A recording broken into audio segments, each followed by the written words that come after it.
Қазақ топырағында туып өсіп, сайын даланың кеңдігі мен дархандығын, қазақ мәдениетінің жауһарлары мен руханиятын бойына сіңіріп өскен Корей қызы бұл күнде ұлттық арнаның тікелей эфирін тізгіндеуде.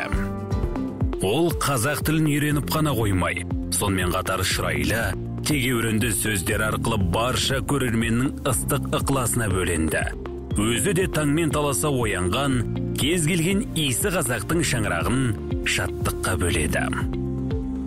Орыс мектебінде білім алсам да, қазақ тіліне деген құрметім, махаббатым қашанда ерекше болатын. Сондықтан болар, оқушы кезінде қазақ тілі әдебиеті пәндерінен жыл сайын республикалық олимпиадаларға қатысып, өз білімімді өзіме, өзгелерге дәлелдеуден шаршамайтынмын.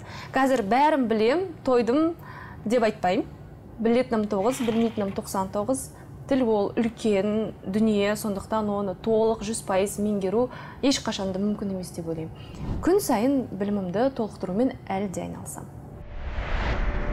Ол қазақ телевизиясының қара шаңырағына айналған Қазақстан ұлттық арнасы секілді алып медианың бет-бейнесіне айнала білді.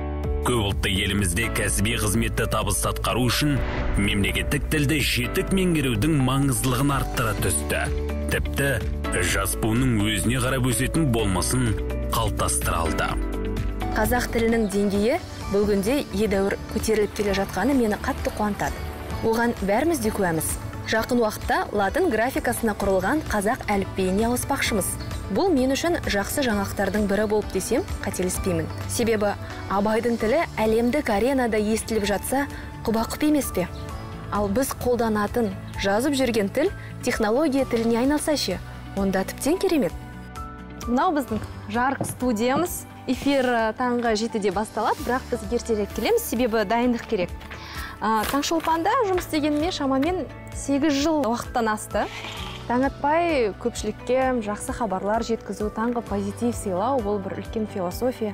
Көп энергияны талап етеді, бірақ бұл күш қуатты біз көрермендерден жылы сөздерінен, ықыластарынан қайтып аламыз. Бұл мен үшін жай ғана жұмыс емес, ол өмір салты, ол менің өмірім. Әрбір эфирдің өзі қысқаша өмір сияқты. Тіл арқылы біз бір-бірімізді түсініп қана қоймай, тұтас қоғам ретінде сезіне де аламыз.